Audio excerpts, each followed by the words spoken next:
For thousands of years, every morning and evening, Jewish people have prayed these well-known words as a way of expressing their devotion to God.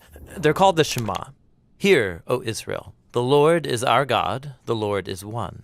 And as for you, you shall love the Lord your God with all of your heart, with all of your soul, and with all of your strength. We're going to look at the second key word here. Lord, written in all capital letters. This is the personal name of Israel's God.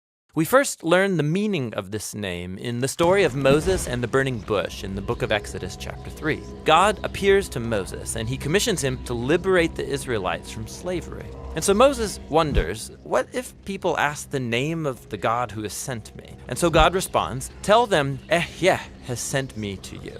Now, that Hebrew word Ehyeh means I will be. In other words, God's name means that he is the one who is and who will be. God's existence doesn't depend on anyone or anything else. This God simply is.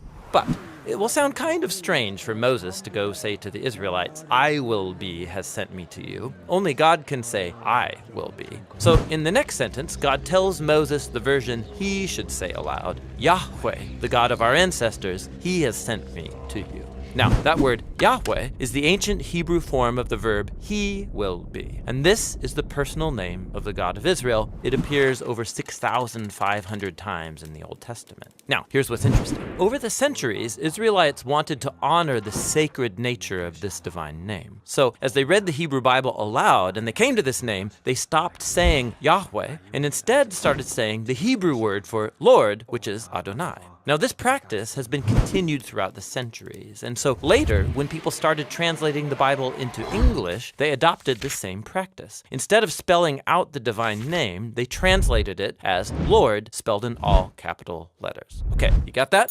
Good, because there's more. Ancient Jewish scribes wanted to prevent anyone from even accidentally saying this name aloud when you read the Hebrew Bible. And so they came up with a visual device to remind you to make sure you say Adonai. They took the 4 consonant letters of the divine name. These letters correspond to our English letters, YHWH. Then they inserted the 3 vowels from the word Adonai and combined these together to create an artificial hybrid word, which if you pronounced it, it would say Yahawah, but no Israelite ever said Yahawah. It's simply a visual reminder to say the word Adonai. Now, it gets more interesting. Much later, Christian scribes came along who didn't know that Yahawah was an artificial word, and so they began to say it aloud and spell it in their writings. This is the word that eventually entered into English as Jehovah. It's a word many people still use today. But the main thing is, the word Lord in all capital letters is an indication of the divine name. Don't confuse it with the word Lord in your English translations that's not in all capital letters. That is the actual Hebrew word Adon, which just means Lord or master. This word can refer to people like kings or the master of a servant, even a shepherd over his sheep. And sometimes biblical authors will use this word to refer to God, like in the phrases, the Lord of all the earth or the Lord of lords. But behind all of these words, Yahovah, Lord, Adonai, stands the original divine name of the God of Israel. It refers to the one who was, who is, and who forever will be.